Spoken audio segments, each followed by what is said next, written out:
Welcome to the Politicrat. I am Omar Moore. It is Wednesday, June the 2nd, 2021. On this edition of the Politicrat, reflecting on the 100-year mark of the Tulsa race massacre and terrorist attack on black people by violent white mobs.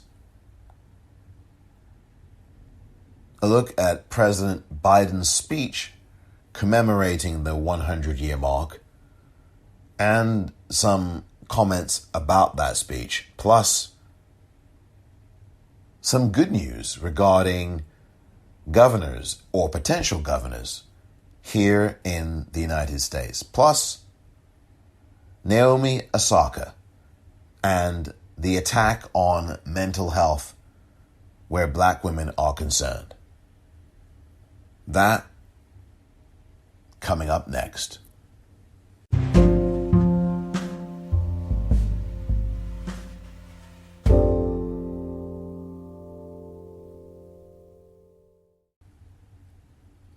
President Joe Biden yesterday came to Tulsa, Oklahoma. He, of all of the presidents, speaking of 1776, of all of the presidents of the United States of America, he has been the only one to come to Tulsa, Oklahoma. President Obama did not. President Clinton did not. None of the presidents have until yesterday.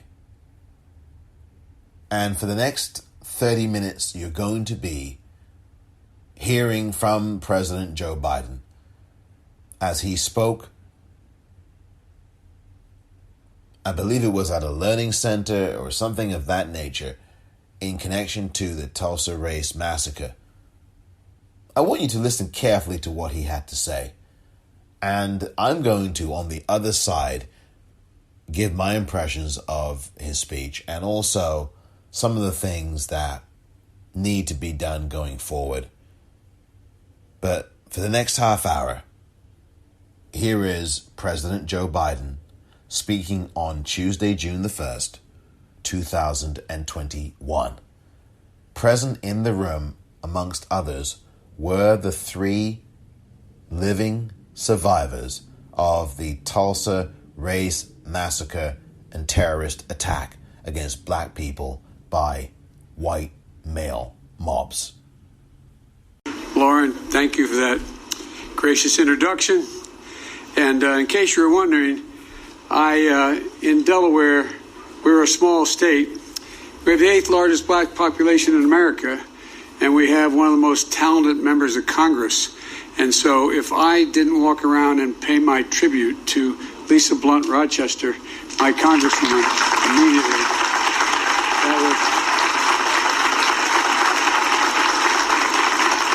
How are you, Rev? Good to see you. We've got a distinguished group of people here, and I want to thank Lauren for sharing the powerful story and for helping the country understand what's happening here. And to all the descendants here today, and to the community and civil rights leaders and members of the Congressional Black Caucus that are here, thank you for making sure we all remember, that we never forget.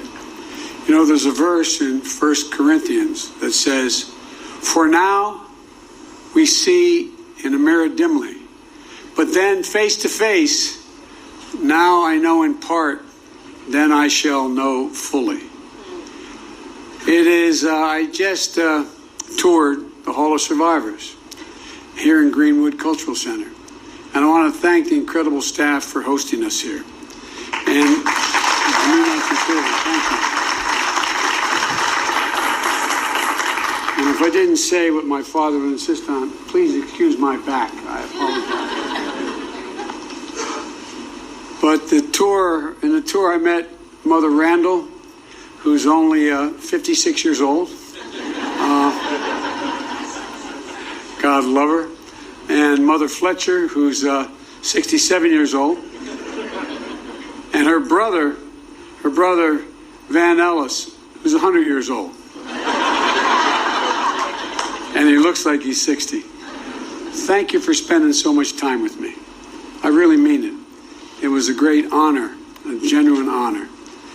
You are the three known remaining survivors of a story seen in the mirror dimly, but no longer. Now your story will be known in full view. The events we speak of today took place 100 years ago, and yet I'm the first president in 100 years ever to come to Tulsa. And I say that not as a compliment about me, but to think about it.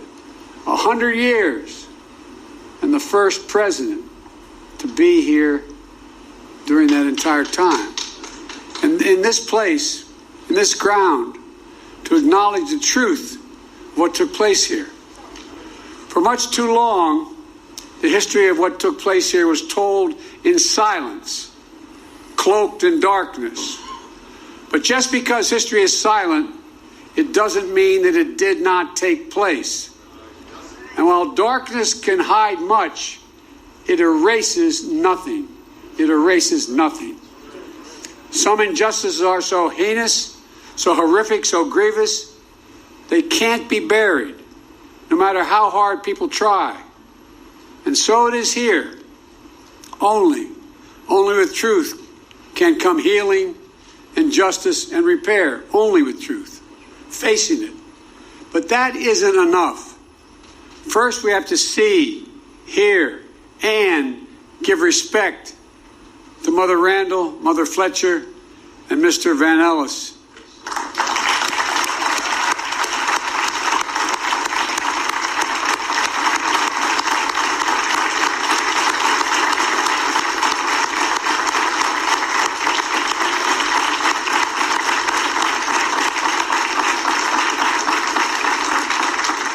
And to all those lost so many years ago, to all the descendants of those who suffered, to this community, that's why we're here, to shine a light, to make sure America knows the story in full. May 1921, formerly enslaved black people and their descendants are here in Tulsa, a boomtown of oil and opportunity in a new frontier. On the north side, across the rail tracks that divided the city already segregated by law, they built something of their own, worthy of their talent and their ambition. Greenwood, a community, a way of life. Black doctors and lawyers, pastors, teachers, running hospitals, law practices, libraries, churches, schools. Black veterans, like the man I had the privilege of giving a command coin to, who fought, volunteered and fought and came home and still faced such prejudice.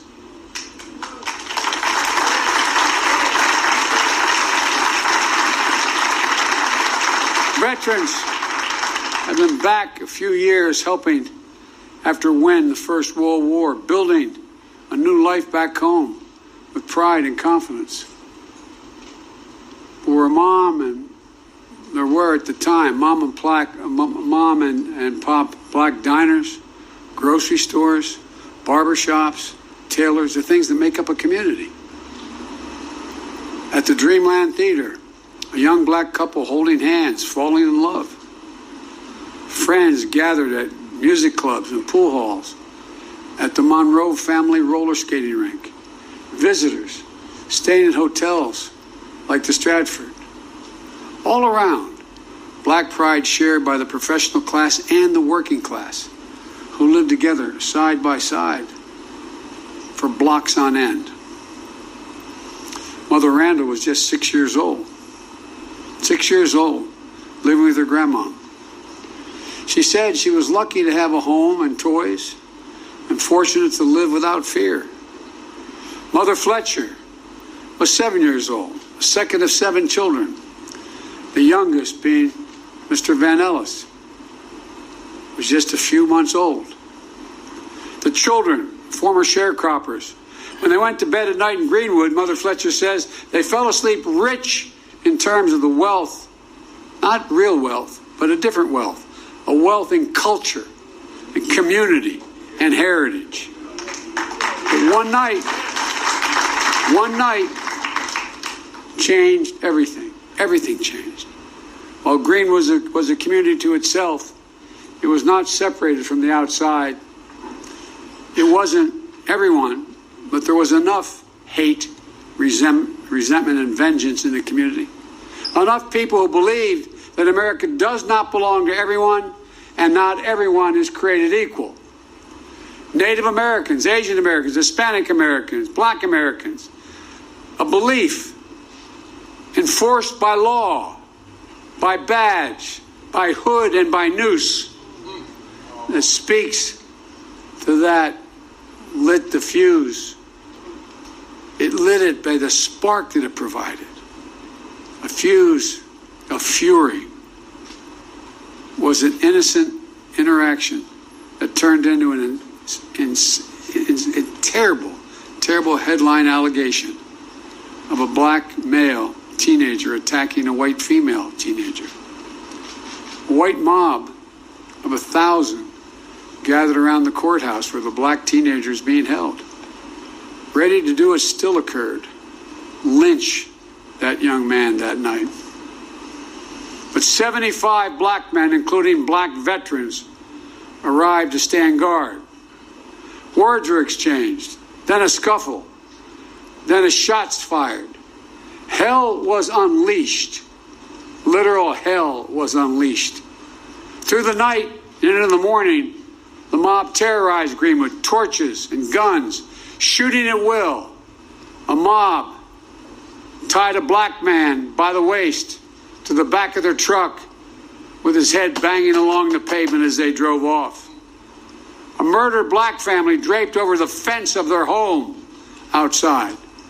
An elderly couple knelt by their bed praying to God with their heart and their soul when they were shot in the back of their heads. Private planes dropping explosives. The first and only domestic aerial assault of its kind on an American city here in Tulsa. 8 of Greenwood's nearly 24 churches burned like Mount Zion across the street at Vernon AME. Mother Randall said it was like a war. Mother Fletcher says all these years later she still sees black bodies around. The Greenwood newspaper publisher A.J. Smitherman penned a poem of what he heard and felt that night.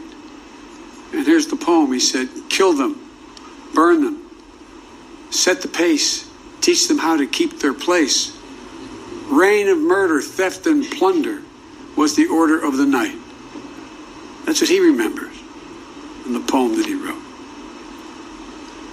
100 years ago, at this hour, on this first day of June, smoke darkened the Tulsa sky, rising from 35 blocks of Greenwood that were left in ash and ember, raised in rubble. Less than 24 hours, 1,100 black homes and businesses were lost. Insurance companies, they had insurance, many of them, rejected claims of damage. 10,000 people were left destitute and homeless, placed in internment camps. As I was told today, they were told, "Don't you mention you were ever in a camp, or we'll come and get you." That's what survivors told me. Yet no arrests of the mob were made. None. No proper accounting of the dead. The death toll records by local officials said there were 36 people. That's all. 36 people. Based on studies, records, and accounts, the likelihood and the likely number is much more in the multiple of hundreds. Untold bodies dumped into mass graves. Families who at a time waited for hours and days to know the fate of their loved ones are now descendants who have gone 100 years without closure. But But you know, as we speak, the process of exhuming the unmarked graves has started. And at this moment, I'd like to pause for a moment of silence for the fathers, the mothers, the sisters, sons and daughters, friends of God and Greenwood. They deserve the dignity and they deserve our respect. May their souls rest in peace.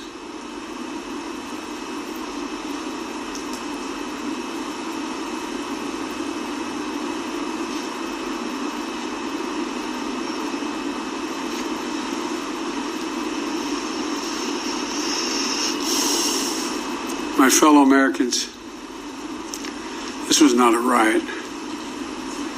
This was a massacre.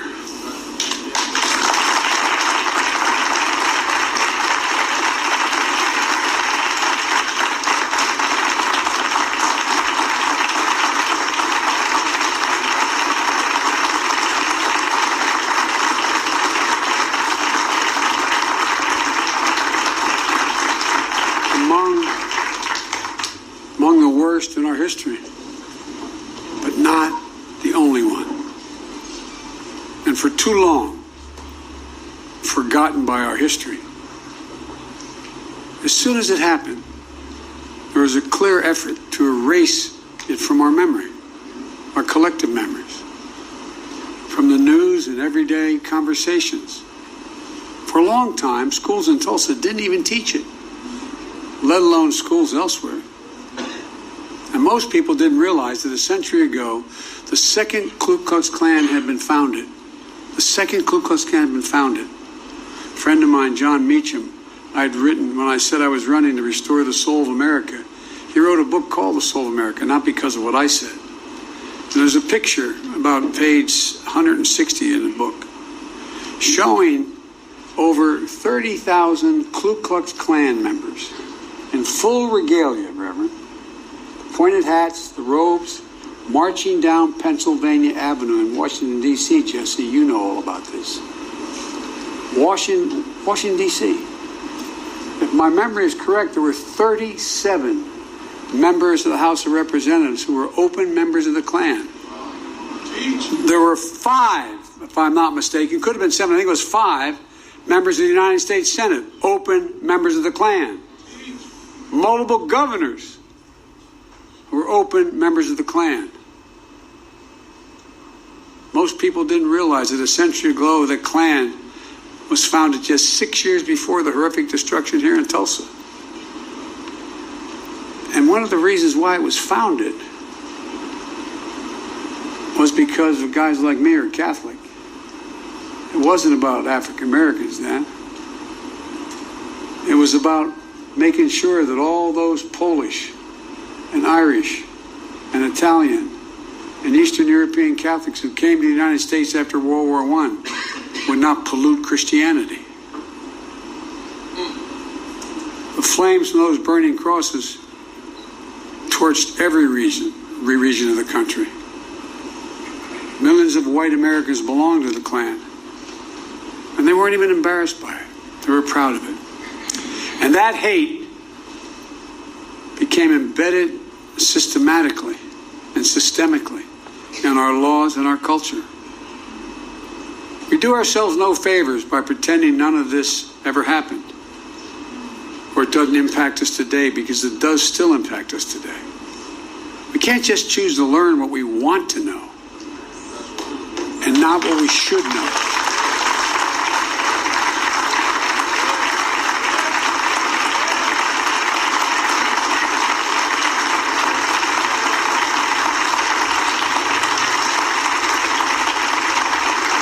We should know the good, the bad, everything. That's what great nations do. They come to terms with their dark sides. And we're a great nation. The only way to build a common ground is to truly repair and to rebuild. I come here to help fill the silence, because in silence, wounds deepen. Only, as painful as it is, only in remembrance do wounds heal. We just have to choose to remember. We memorialize what happened here in Tulsa, so it can't be erased. We know here, in this hallowed place, we simply can't bury pain and trauma forever. And at some point, there'll be a reckoning, an inflection point, like we're facing right now as a nation. What many people hadn't seen before or simply refused to see cannot be ignored any longer. You see it in so many places. And there's greater recognition that for too long we've allowed a narrowed, cramped view of the promise of this nation to fester. The view that America is a zero-sum game where there's only one winner. If you succeed, I fail. If you get ahead, I fall behind. If you get a job, I lose mine. And maybe worst of all, if I hold you down, I lift myself up. Instead of, if you do well, we all do well. We see that in Greenwood.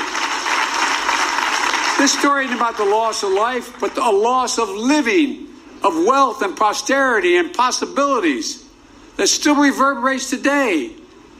Mother Fletcher talks about how she was the only able to attend school in the 4th grade and eventually found work in the shipyards as a domestic worker.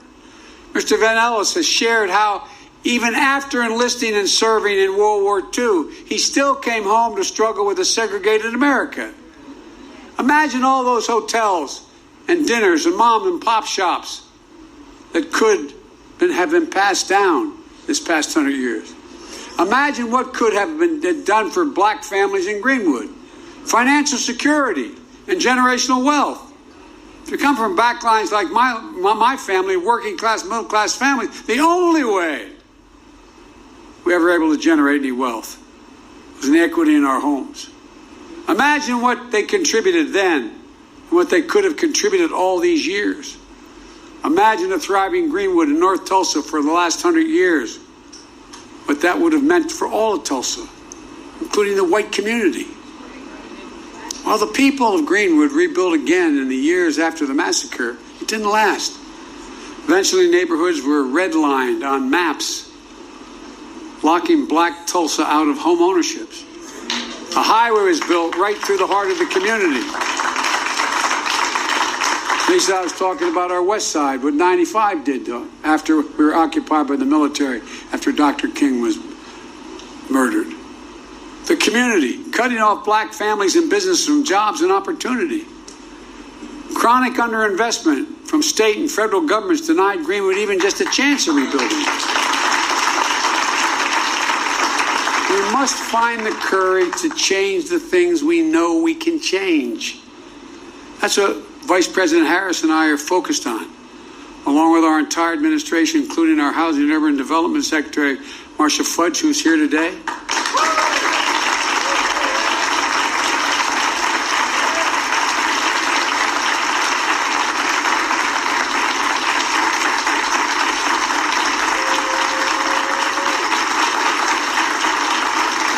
Because today we're announcing 2 expanded efforts targeted toward black wealth creation that will also help the entire community. The first is my administration has launched an aggressive effort to combat racial discrimination in housing. That includes everything from redlining to the cruel fact that a home owned by a black family is too often appraised at lower value than a similar home owned by a white family.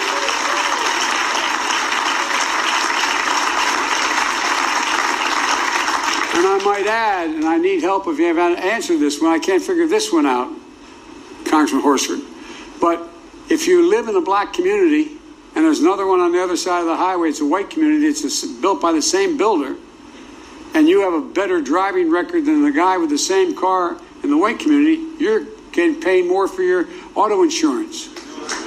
Shockingly, the percentage of black American home ownership is lower today in America than when the Fair Housing Act was passed more than 50 years ago. Lower today. That's wrong. And we're committed to changing that. Just imagine if instead of denying millions of Americans the ability to own their own home and build generational wealth, we made it possible for them to buy a home and build equity into that home and provide for their families. Second, small businesses are the engines of our economy and the glue of our communities. As president, my administration oversees hundreds of billions of dollars in federal contracts for everything from refurbishing decks of aircraft carriers to installing railings in federal buildings to professional services. We have a thing called, I won't go into it all, but there's not enough time now, but I'm determined to use every taxpayer's dollar that is assigned to me to spend going to American companies and American workers to build American products. And as part of that, I'm going to increase the share of the dollars the federal government spends to small disadvantaged businesses, including black and brown small businesses. Right now it calls for 10%. I'm going to move that to 15% of every dollar spent will be spent for that. I have the authority to do that. Just imagine if instead of denying millions of entrepreneurs the ability to access capital and contracting, we made it possible to take their dreams to the marketplace to create jobs and invest in our communities. The data shows young black entrepreneurs are just as capable of succeeding given the chance as white entrepreneurs are. But they don't have lawyers, they don't have accountants, but they have great ideas. Does anyone doubt this whole nation would be better off from the investments those people make? And I promise you, that's why I set up this National Small Business Administration that's much broader, because they're going to get those loans. Instead of consigning millions of American children to under-resourced schools, let's get each and every child 3 and 4 years old access to school, not daycare, school.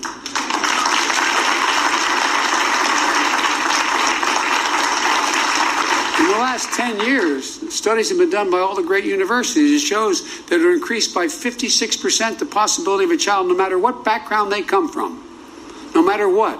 If they start school at 3 years old, they have a 56% chance of going all through all 12 years without any trouble and being able to do well. And a chance to learn and grow and thrive in a school and throughout their lives. And let's unlock more than the incredible creativity and innovation that will come from the nation's historically backed colleges and universities. I have a $5 billion a year program giving them the resources to invest in research centers and laboratories in high-demand fields to compete for good-paying jobs in industries of the future like cybersecurity. The reason why they don't, their students are equally able to learn as well and get the good-paying jobs that start at $90,000 and $100,000, but they don't have the money to provide and build those laboratories. So guess what? They're going to get the money to build those laboratories. So instead of just talking about infrastructure, let's get about the business of actually rebuilding roads and highways, filling the sidewalks and cracks, installing streetlights and high-speed internet, creating space to live and work and play safely. Let's ensure access to health care, clean water, clean air, nearby grocery stores, stocked with fresh vegetables and food that in fact deal with. These are all things we can do. Does anyone doubt this whole nation will be better off with these investments? The rich will be just as well off, the middle class will do better, and everybody will do better. It's about good paying jobs, financial stability, and being able to build some generational wealth. It's about economic growth for our country and out-competing the rest of the world, which is now out-competing us. But just as fundamental as any of these investments I've discussed is maybe the most fundamental: the right to vote. The right to vote.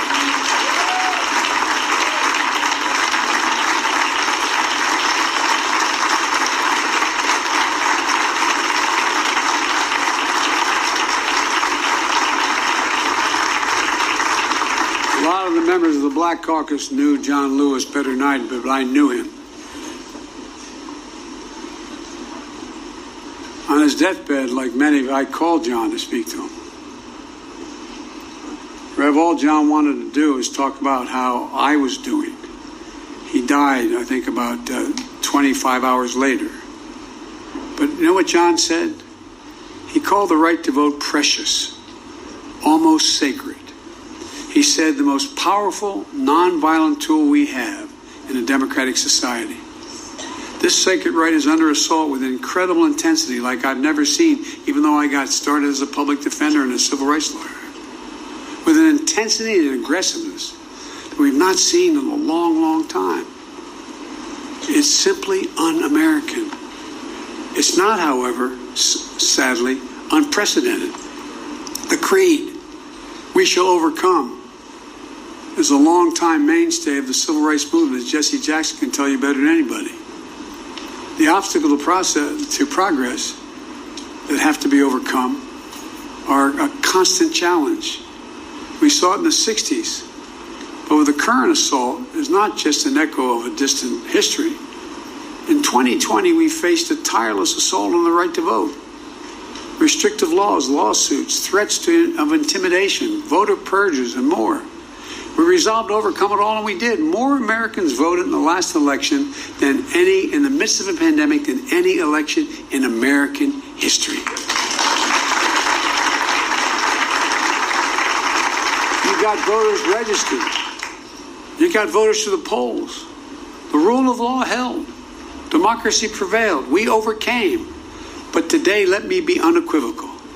I've been engaged in this work my whole career, and we're going to be ramping up our efforts to overcome again. I will have more to say about this at a later date, a truly unprecedented assault on our democracy, an effort to replace nonpartisan election administrators and to intimidate those charged with tallying and reporting the election results. But today, as for the act of voting itself, I urge voting rights groups in this country to begin to redouble their efforts now to register and educate voters. And in June should be a month of action on Capitol Hill. I hear all the folks on TV saying, why doesn't Biden get this done? Well, because Biden only has a majority of effectively 4 votes in the House and a tie in the Senate, with 2 members of the Senate who vote more with my Republican friends. But we're not giving up. Earlier this year, the House of Representatives passed For the People Act to protect our democracy. The Senate will take it up later this month, and I'm going to fight like heck with every tool at my disposal for its passage. The House is also working on the John Lewis Voting Rights Act, which is critical to providing new legal tools to combat the new assault on the right to vote. To signify the importance of our efforts, today I'm asking Vice President Harris to help these efforts and lead them among her many other responsibilities. With her leadership and your support, we're going to overcome again, I promise you, but it's going to take a hell of a lot of work. And finally, we must address what remains the stain on the soul of America.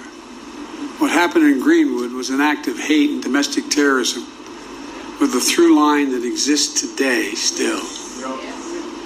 Just close your eyes. And remember what you saw in Charlottesville 4 years ago on television. Neo-Nazis, white supremacists, the KKK, coming out of those fields at night, Virginia, with lighted torches, the veins bulging on their as they were screaming. Remember, just close your eyes and picture what it was. Well, Mother Fletcher said when she saw the insurrection at the Capitol on January the 9th, it broke her heart. A mob of violent white extremists, thugs, reminded her of what happened here in Greenwood 100 years ago. Look around at the various hate crimes against Asian Americans and Jewish Americans. Hate that never goes away. Hate only hides. Jesse, I think I mentioned this to you. I thought after you guys pushed through with Dr. King, the Voting Rights Act and the Civil Rights Act, I thought we were moved. What I didn't realize I thought we had made enormous progress, and I was so proud to be a little part of it. But you know what, Rev? I didn't realize hate's never defeated. It only hides. It hides. Tell the truth. And given a little bit of oxygen, just a little bit of oxygen by its leaders, it comes out of there from under the rock like it was happening again, as if it never went away. And so, folks, we must not give hate a safe harbor. As I said in my address at the joint session of Congress, according to the intelligence community, terrorism from white supremacy is the most lethal threat to the homeland today. Not ISIS, not Al-Qaeda, white supremacists. That's not me. That's the intelligence community under both Trump and under my administration. 2 weeks ago, I signed into law the COVID-19 Hate Crimes Act, which the House had passed, and the Senate. My administration will soon lay out our broader strategy to counter domestic terrorism and the violence driven by the most heinous hate crimes and other forms of bigotry. But I'm going to close where I started. To Mother Randall, Mother Fletcher, Mr. Van Ellis, to the descendants, and to all survivors, thank you. Thank you for giving me the honor of being able to spend some time with you earlier today. Thank you for your courage. Thank you for your commitment. And thank your children and your grandchildren and your uncle and your nieces and your nephews. To see and learn from you is a gift, a genuine gift. Dr. John Hope Franklin, one of America's greatest historians, Tulsa's proud son, whose father was a Greenwood survivor, said, and I quote, "Whatever you do, it must be done in the spirit of goodwill and mutual respect and even love. How else can we overcome the past and be worthy of our forebears and face the future with confidence and with hope?" On this sacred and solemn day, may we find that distinctly Greenwood spirit that defines the American spirit, a spirit that gives me so much confidence and hope for the future, that helps us see face to face a spirit that helps us know fully who we are and who we can be as a people and as a nation. I've never been more optimistic about the future than I am today. I mean that. The reason is because of this new generation of young people. They're the best educated. They're the least prejudiced. They're the most open generation in American history. And although I have no scientific basis for what I'm about to say, but those of you who are over 50, how often did you ever see advertisements on television with black and white couples? Not a joke. I challenge you, find today, when you turn on the stations, sit on one station for 2 hours, and I don't know how many commercials you'll see. Lay 8 to 5. 2 to 3 out of 5 have mixed race couples in them. That's not by accident. They're selling soap, man. Not a joke. Remember old Pat Goodell used to say, you want to know what's happening in American culture? Watch advertising. Because they want to sell what they have. We have hope. And folks like you, honey. I really mean it. We have hope. But we've got to give them support. We have got to give them the backbone to do what we know has to be done. Because I doubt whether any of you would be here if you didn't care deeply about this. You're sure the devil didn't come to hear me speak. But I really mean it. I really mean it. Let's not give up, man. Let's not give up. As the old saying goes, hope springs eternal. I know we've talked a lot about famous people, but my colleagues in the Senate used to always kid me because I was always quoting Irish poets. They think I did it because I'm Irish. They think I did it because, as we Irish, we have a little chip on our shoulder, a little bit sometimes.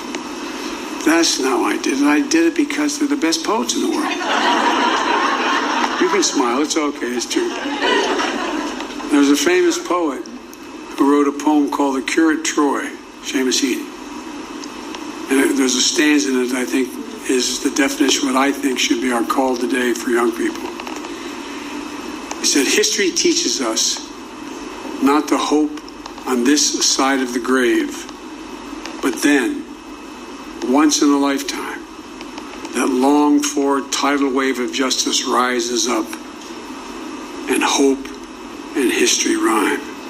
Let's make it rhyme. Yes, sir. Thank you.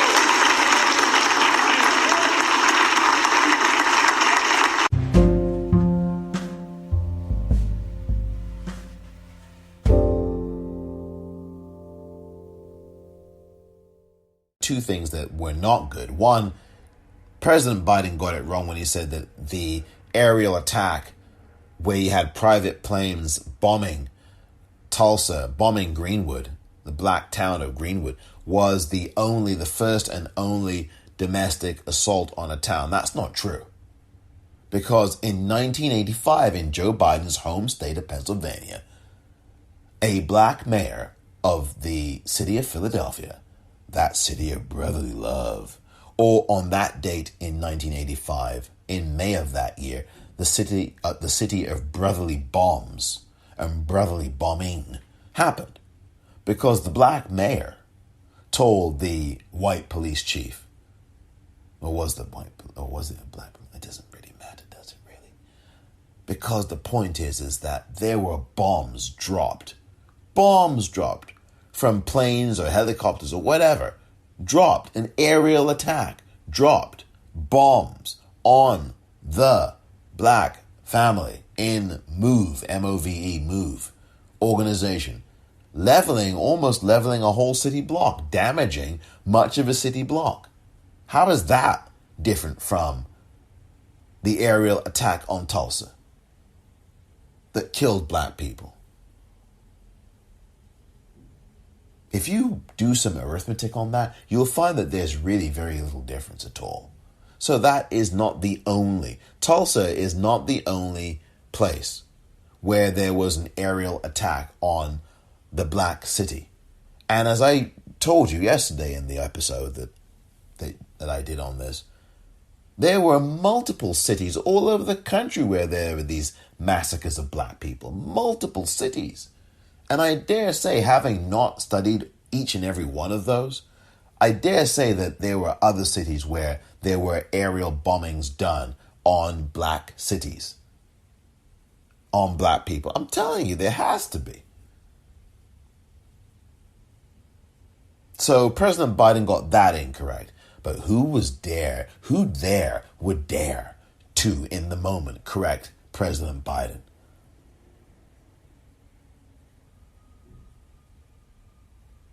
No one's going to do that, realistically. They should, but they didn't. And then the other thing, finally, that he said that didn't say that he said and didn't say. He said that, yes, people need to be made, there needs to be repairs. And that's as close as he got to saying reparations. But it's not only, as he said, that you have to shine a light on the people, on the survivors and on the descendants. It's not about just shining a light on them. It's about then repaying them, compensating them, giving them resources, giving them monetary payments, giving the community monetary payments, compensation funds. That's reparations. That's what needs to be talked about. And President Biden did not go into any of that. I know it's the province of the city and the state. I know that. But this would have been a great opportunity for a president of the United States, a sitting president, to actually say something about that. Because I dare say, if we were talking about Japanese Americans, if we were talking about 9/11, if we were talking about people who are descendants of those who were genocided in the Holocaust against Jewish people in Nazi Germany and in Poland and other parts of Europe, I dare say a President Biden would have had no problems talking about compensation and how that is needed. And I support that. And groups that I've mentioned have received varying sums of compensation, varying degrees of it. And I think that it's very important that the conversation about reparations be had, and President Biden did not go there, with the 3 survivors sitting there. And there's an article in The Undefeated, which is a publication I urge you to get familiar with. It's at theundefeated.com. This story by Megan Jordan from May the 31st, 2021, entitled How 3 Survivors of the Tulsa Race Massacre Continue to Fight for Reparations 100 Years Later. You will see a photograph of Viola Fletcher, who testified, Mother Viola Fletcher, 107 years of age, testifying on Capitol Hill. I played you audio of parts of that testimony, and in episode on Monday, all of her testimony, and then yesterday, part of it. And that testimony was done last month, specifically May 19th, 2021, which, by the way, was Malcolm X's birthday, May 19th. He was born in Nebraska, which I believe, if my geography serves me correctly, is a neighboring state to Oklahoma. So I think that was interesting too. And one of the things that Megan Jordan writes in this article from theundefeated.com is that Mother Randall, not Mother Viola Fletcher, but Mother Randall, as she's called, was 6 years old on May 31st of 1921, on that night. And I want to read this part really quickly here. Not quickly, but I just want to read this briefly, I should say. And here is what Megan Jordan writes.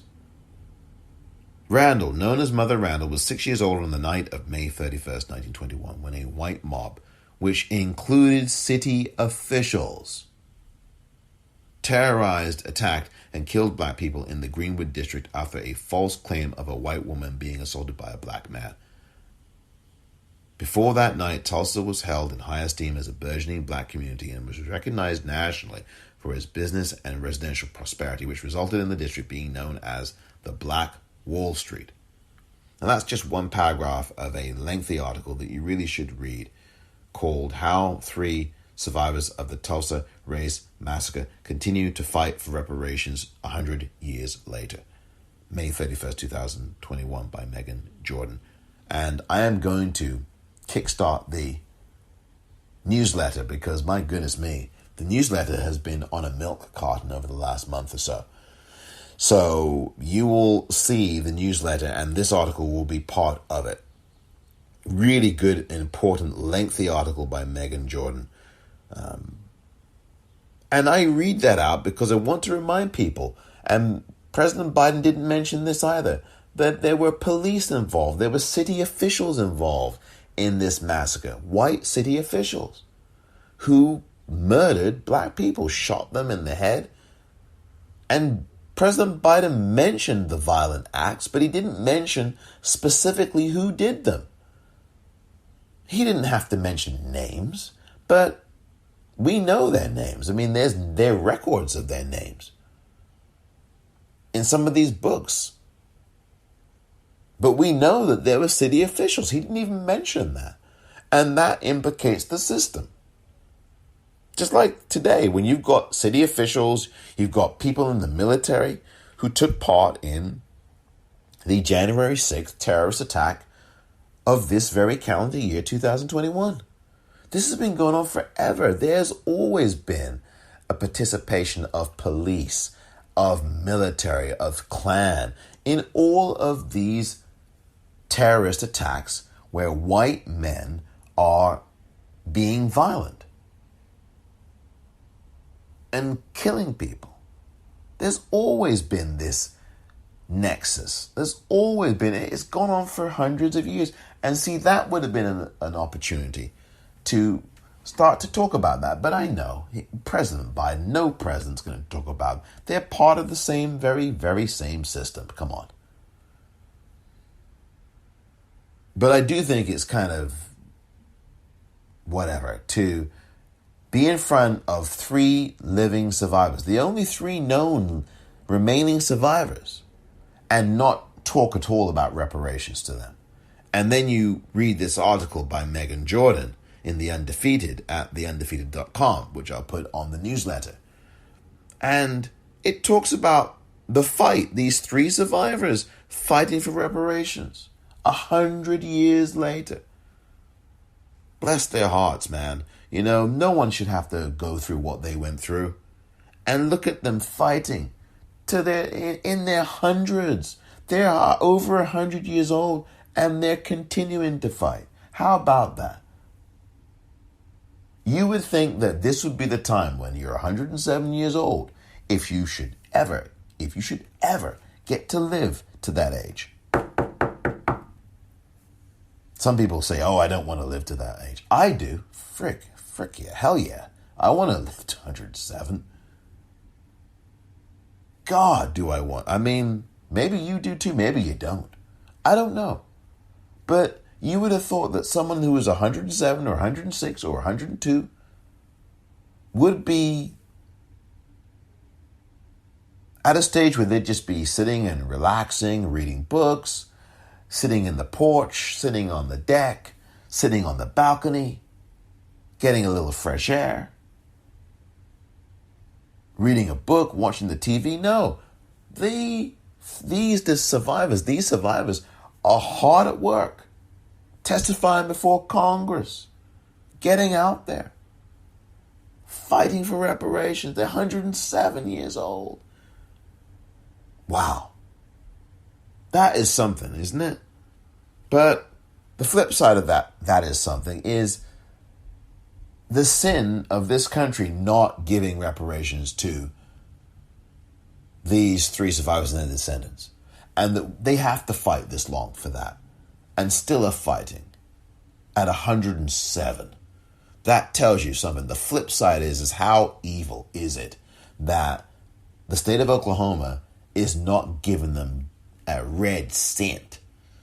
That is evil. That's the flip side of bless your heart, you're fighting on, is they shouldn't have to be fighting on. And the Oklahoma governor, Kevin Stitt, should be absolutely getting involved in getting them reparations. The state legislature should be doing something. The city council people should be doing something. And I know G.T. Bynum, the mayor of Oklahoma, of Tulsa, is involved in some efforts, but there needs to be a whole lot more pressure, and there needs to be pressure by all of us. We need to support justiceforgreenwood.org. We need to support black businesses that are left in Greenwood. Do you know that there were something like almost 200 black businesses in Greenwood 100 years ago? And right now, 100 years later, there are only 20. Only 20. And that's not because the businesses had to shut up shop. It's because white people destroyed those businesses, burned them to the ground. White men, cops, firefighters burning down black towns and black businesses and killing black people, killing human beings. So, this is the thing. And that was not made clear in the speech either. But look, I'm glad that President Biden went. He gave a good speech overall. There's obviously always things that people can say, like myself, about the speech that weren't quite on point. But these are not nitpicks. I can hear someone now, oh, you're nitpicking at him. No, I'm not nitpicking at him. This is stuff that needs to be talked about. Because if it was a Republican, I'd be saying the same thing. I don't care who it is, right? If someone says something that makes sense and is good and is truthful and honest in terms of what history is and everything else, I'm going to say, good, I'm glad you recognize that. And if they don't, I'm going to say, no, you need to do better. I'm going to do this. Listen, this is what I do for myself. I challenge myself every day. No, I don't want a cookie for it. So if I challenge myself, and if you challenge yourself every day, you are going to challenge others. And also, you're going to recognize that all of us have our limitations, and we all need to do better in some realm of our life. Because if someone tells you that they don't need to do better, then they're lying to you, and they're lying to themselves. They're in deep denial. But above all here, I do want to thank President Biden for coming, that he showed enough sensitivity and care that he would go. Good speech, great speech, not so great speech, whatever speech. He at least showed his respect and offered a program that was going to help bridge some of the racial wealth gap. And there were some good things about that. He talked about voting, as you heard, and he's going to talk about that in some more detail because they are unprecedented, or maybe not unprecedented. This has been going on forever. They are continued attacks on voting in this country by the Republicans. I'm going to be talking about it as well in some more detail on another episode. So, President Biden, I want to say thank you to him for showing up and at least being there and making it clear that this country has a long ass way to go.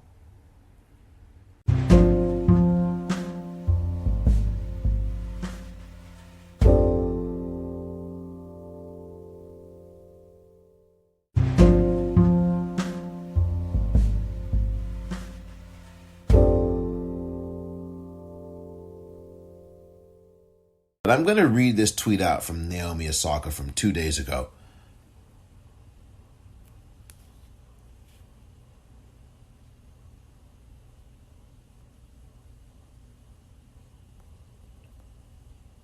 I'm going to read out 2 tweets from her. Because this is something that's, Venus Williams said, look, I know half of you. This is what she said, I think, today or yesterday or whenever it was. Look, I know it for me, half of you here. I know all of you here. Not one of you in here asking me questions can play tennis half as well as I can. And I'm better than all of you in here. I'm paraphrasing. Not one of you in here asking questions can play tennis as half as good as I can. And you can't hold a candle to me. You can't touch a candle to me. And so therefore it doesn't bother me. But people take it, but everyone is different. I love that response from Venus Williams. I will try a next episode to get an audio piece of that for you. It's so good. And yeah, that's how Venus Williams deals with it. But everyone is indeed different. And Naomi Osaka is something, 20, 19, 21? She's young. She's real young. Venus now is a veteran. She's out there on the tennis court, I think, at Roland Garros today. I hope she made it through to the next round. Serena certainly is out there today. I hope she makes it through. And I like the way Venus handled it, but everyone handles it differently. I like the way Naomi Osaka has handled it. Here's a tweet from 6 days ago. Hey, everyone. Hope you're all doing well. I'm writing this to say I'm not going to do any press during Roland Garros. That's the French Open. I've often felt that people have no regard for athletes' mental health, and this rings true whenever I see a press conference or partake in one. We're often sat there and asked multiple questions that we've been asked multiple times before, or asked questions that bring doubt into our minds, and I'm just not going to subject myself to people that doubt me. I've watched many clips of athletes breaking down after a loss in the press room, and I know you have as well. I believe that whole situation is kicking a person while they're down, and I don't understand the reasoning behind it. Me not doing press is nothing personal to the tournament, and a couple of journalists have interviewed me since I was young. So, I have a friendly relationship with most of them. However, if the organizations think that they can just keep saying, quote, do press or you're going to be fined, quote, end quote, and continue to ignore the mental health of the athletes that are the centerpiece of their cooperation, then I just got to laugh. Anyways, I hope the considerable amount that I get fined for this will go towards a mental health charity. Kisses, peace, love. That's from Naomi Osaka on her Twitter page. Twitter, at Naomi Osaka. Naomi Osaka.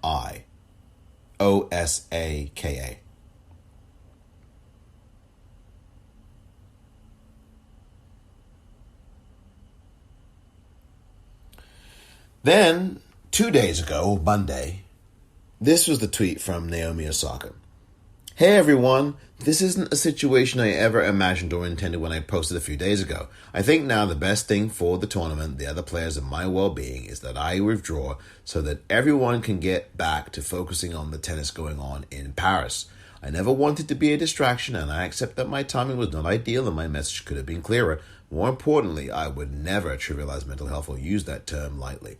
The truth is that I have suffered long bouts of depression since the US Open in 2018, and I have had a really hard time coping with that. Anyone that knows me knows I'm introverted, and anyone that has seen me at the tournaments will notice that I'm often wearing headphones, as that helps dull my social anxiety. Though the tennis press has always been kind to me, and I want to apologize especially to all the cool journalists who I may have hurt, I am not a natural public speaker and get huge waves of anxiety before I speak to the world's media. I get really nervous and find it stressful to always try to engage and give you the best answers I can. So here in Paris, I was already feeling vulnerable and anxious. So I thought it was better to exercise self-care and skip the press conferences. I announced it preemptively because I do feel like the rules are quite outdated in part, and I wanted to highlight that. I wrote privately to the tournament apologizing and saying that I would be more than happy to speak with them after the tournament, as the slams are intense. I'm going to take some time away from the court now, but when the time is right, I really want to work with the tour to discuss ways we can make things better for the players, press, and fans. Anyways, hope you are all doing well and staying safe. Love you guys. I'll see you when I see you. Love. That was a lovely tweet that I just read out from Naomi Osaka. Both of those tweets. Naomi Osaka is a young person who is thoughtful, intelligent, and forgive me for sounding patronizing, smart, and she has great self-awareness.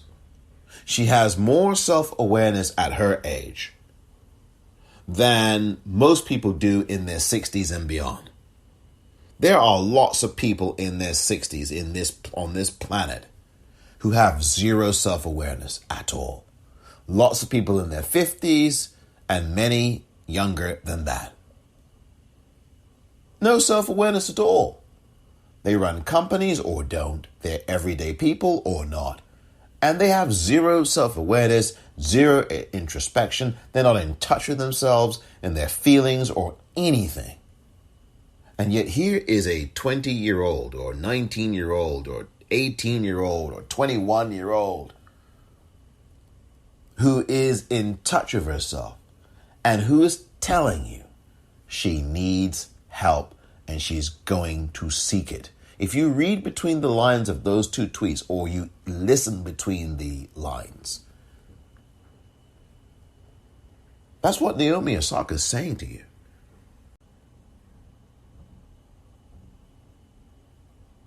Naomi Osaka is telling you she needs help. And that she's going to get some help, probably. And she's taking time off to do so. And she's being an activist as well by saying we need to work to make things better. That is activism. It doesn't have to be always someone in the street. Although that's fine. I support that. I have done that myself. And will continue to once it is more safe to do so. This is a completely selfless thing. Naomi Osaka is going to lose money for this with the fining. She's lost money, and I get it. People will say, oh, it's a drop in the ocean. Okay, so what? But she's losing money. And she's probably not going to enter Wimbledon this year, knowing the fact that Wimbledon is now the end of this month is Wimbledon, the end of June. She's probably not going to be doing Wimbledon. And I dare say she may not do the US Open, but so what if she doesn't? I think the first thing and the foremost thing is about her health, is about her feelings, is about her state of mind. Who cares if she's not going to the US Open? I mean, and I say that not flippantly, but in the spirit of caring about who she is as a person. And too often, these press people, and here's my point, are meat grinders. They don't give a rat's, some of them, about the people they're speaking to. They look at them as dollar signs or commodities or scalps, for lack of a better terminology. Oh, I got my interview with this person. And they'll throw the most insensitive and inane and ridiculous and stupid, yes, I said it, stupid question at a tennis player, particularly a black female tennis player. And then you see Serena Williams go off at some journalist or say, like, what the hell is that you're asking me? Because some of these journalists, they're looking for that. They're looking to provoke a reaction and then go, oh, bang, gotcha. See, Serena Williams is so-and-so. And you ask her the dumbest, most insulting question. And then turn around and go, gotcha. And that's what some of these journalists do. And Naomi Osaka has said, I don't want to be dealing with that garbage. I don't want to be dealing with the haters. I have a right here to have my own mental space too. And I don't need the haters. And unless you get, now she's not saying this, I am, this next part. And unless you fire all these haters, then why should she subject herself? I'm not going to subject myself to these press conferences. And you ask all these toxic, negative ass questions about, well, what's your mental frame of mind? Can you will you defeat this? Do you think you can do that? You've now slipped from this in the ranking to that. Do you think you could?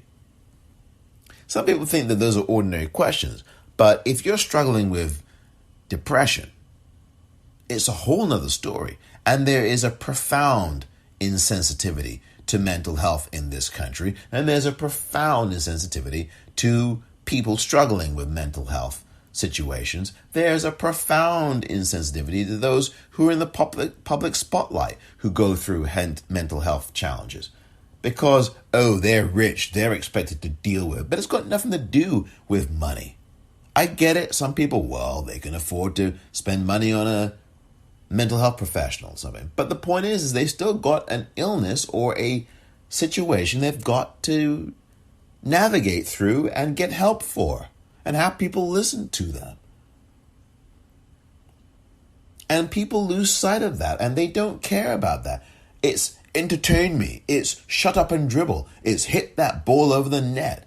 It's the kind of venom and indifference as to the way some people treat athletes. They are human beings. They don't just bounce tennis balls off the ground before they serve them over the net. They don't just bounce basketballs. They don't just kick footballs. They don't just run with footballs in the NFL. Come on. They don't just kick footballs in the Premier League. There is a whole facet of things to an individual. And that's the problem of the society and the culture, that we see athletes as athletes and not as persons. They're gladiators, and there's no human being there. Shut up and dribble. You're not supposed to talk about social issues. Shut up and hit the tennis ball. And that's the attitude of some of these people. Imagine what happened at Indian Wells about 20 years ago, whatever it was, when those white people in Southern California, at Indian Wells is what it's called in Southern California, were saying all these racist things to Serena and Venus Williams. Oh, you threw a match. It was deliberate.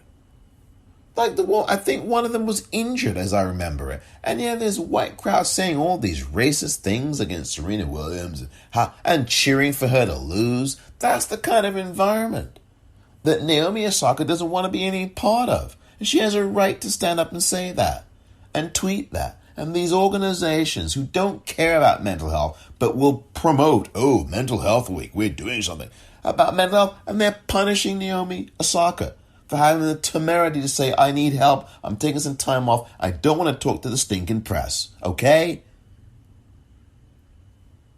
Oh, we're going to fine you. $25,000, $35,000.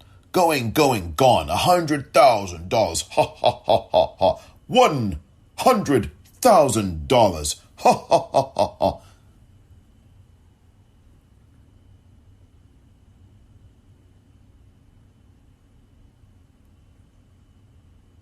This is a system of punishment and condemnation. It is not a system of helping the athlete. It's a meat grinder.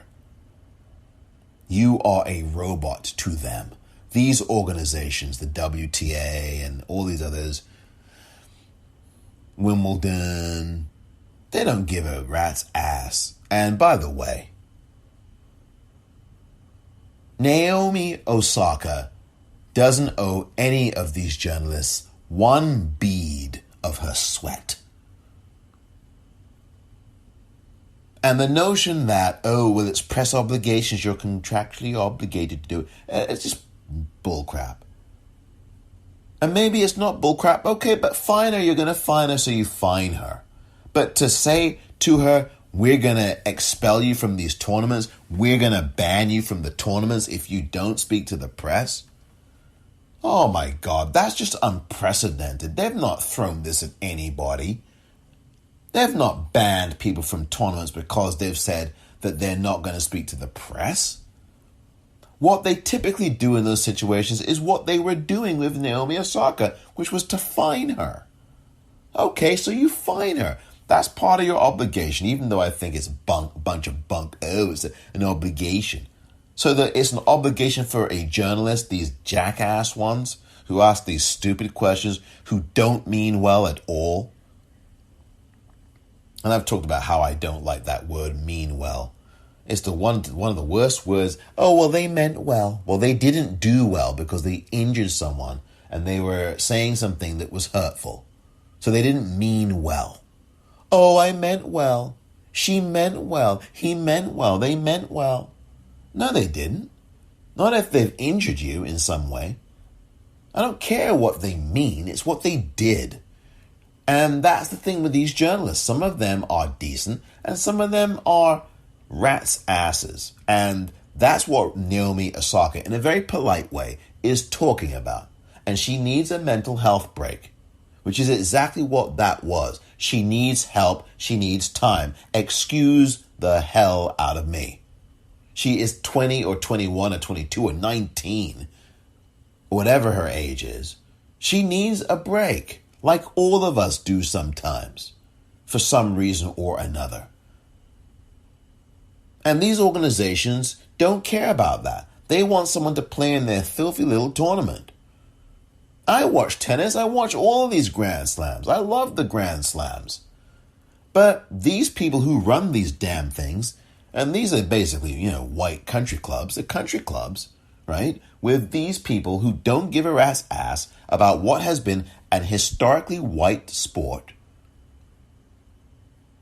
that doesn't pay men and women equally at all until recently. And Venus Williams, along with Billie Jean King and a few others, have had to break down the doors to get equal pay in some of these Grand Slams like Wimbledon. I think it's almost all the same now in all of these Grand Slams, the four of them, that they pay men and women the same amount. That hadn't been true for over 100 years. For 100 plus years, they were paying men far more than women.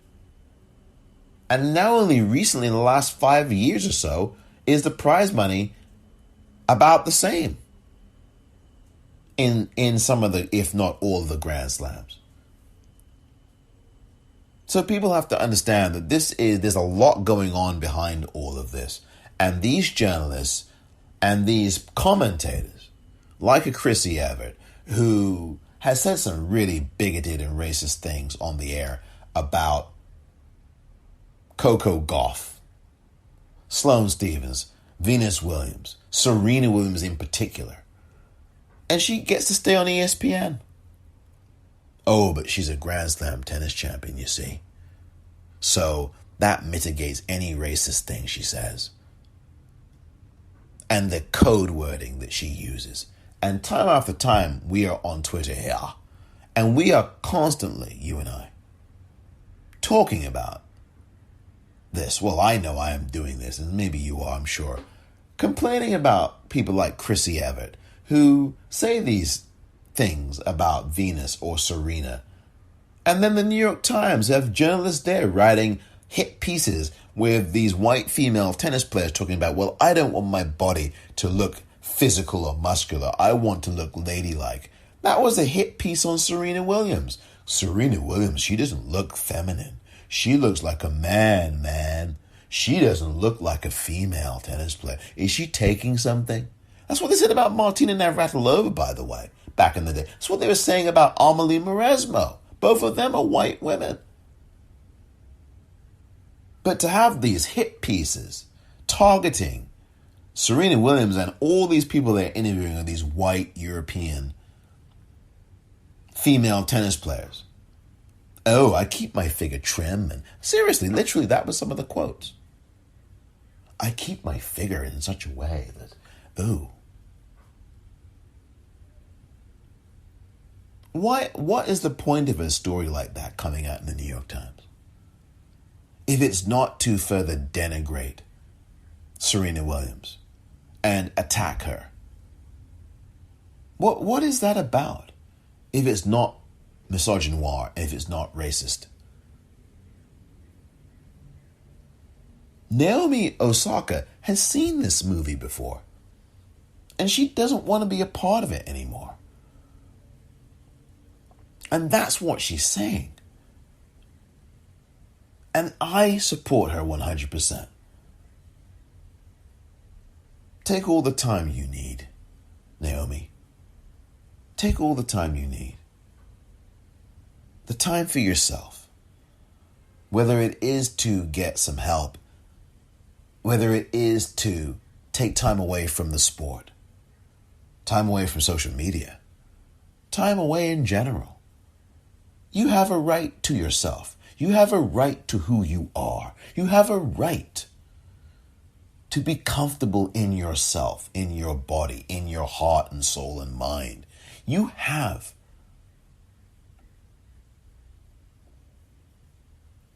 Without apology.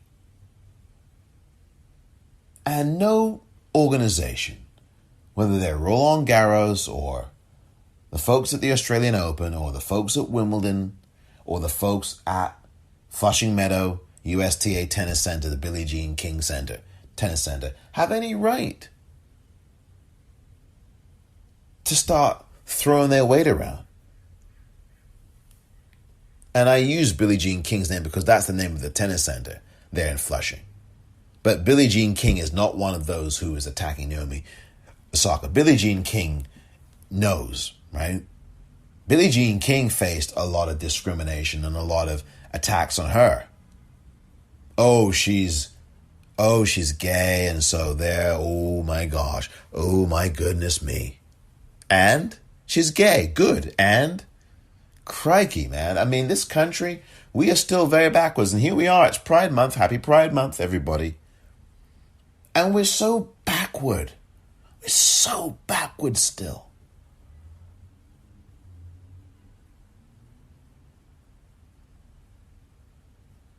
So juvenile. We have so much to learn. So much to learn. Naomi Osaka, lay off of her. She needs time and space. She doesn't need the bullcrap, the fining. If you're going to fine her, okay, but the threats to withdraw her from tournaments. What is this? It's like a bunch of people sitting around at the Colosseum in Rome with the saliva dripping from their fangs, wanting to see blood sport. You're not human anymore. You're in the squared circle now. And you'll play, damn it. And you can see the invisible whips. Whip, whip, whip. Go on, play. It's like the horses. It's like the freaking Kentucky Derby. And by the way, they've suspended. And by the way, that horse that won, I think you know by now, has been disqualified. Bob Baffert's Medina Spirit. I've talked about this before. The drug test came back again positive. So, yeah, that's a wrap. But that's what it's like. It's like you're whipping these human beings. Play tennis or else we're going to throw you out the tournament. Is that the way we deal with mental health? And some of these organizations and foundations in tennis are going to come up and go, Mental Health Week. It's so cynical and disgusting. Where is the WTA protecting Naomi Osaka, by the way?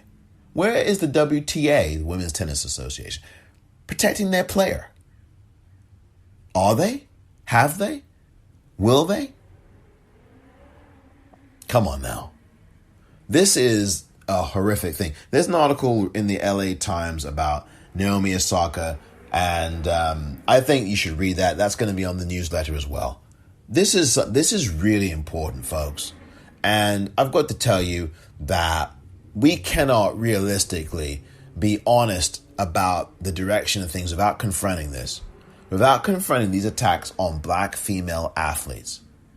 This is not happening only in tennis. It's been happening in all kinds of other sports. Simone Biles gets criticized. You know, in track and field, I remember they were attacking FloJo, Florence Joyner.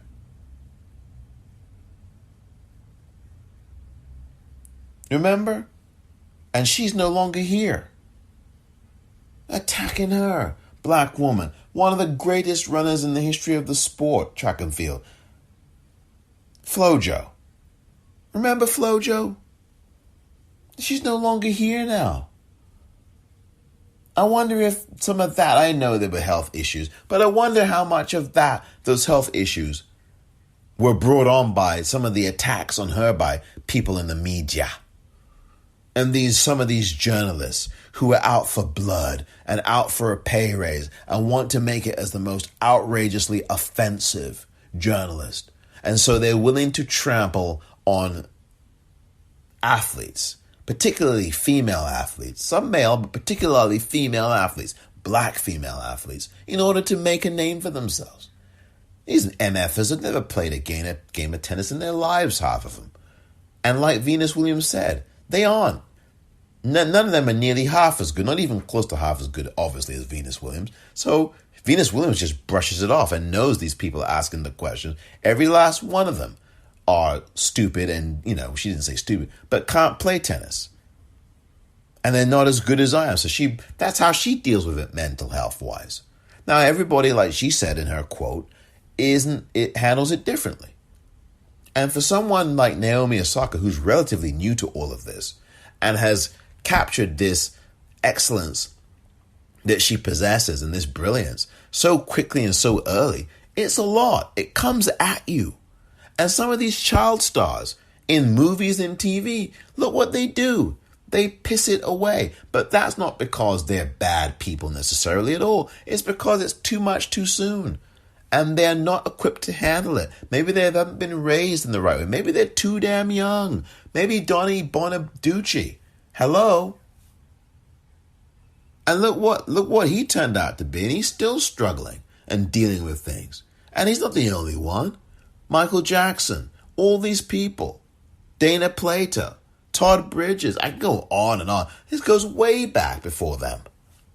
And it's about a system of meat grinding people. Hollywood. Look at Judy Garland is like I said, I can go way back. Judy Garland is way back. What happened to Judy Garland? It's all part of the same blooming thing. Judy Garland was eviscerated. Eviscerated. The story of Judy Garland is a story of heartbreak. And that's probably the nicest way I can characterize it.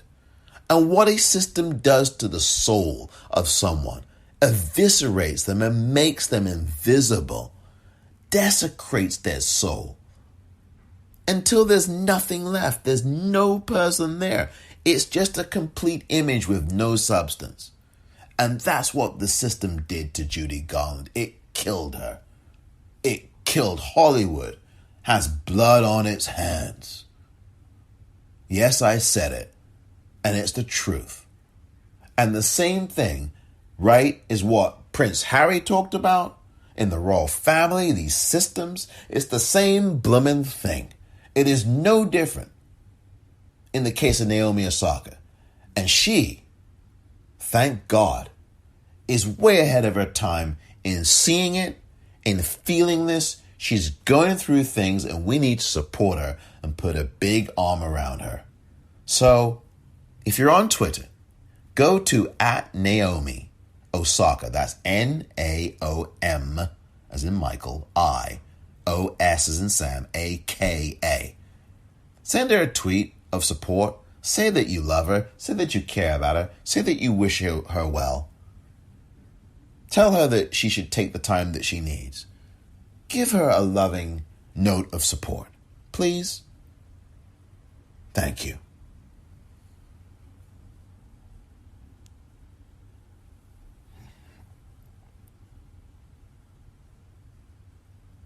Thank you very much for listening to this edition of the Politicrat. I'm Omar Moore.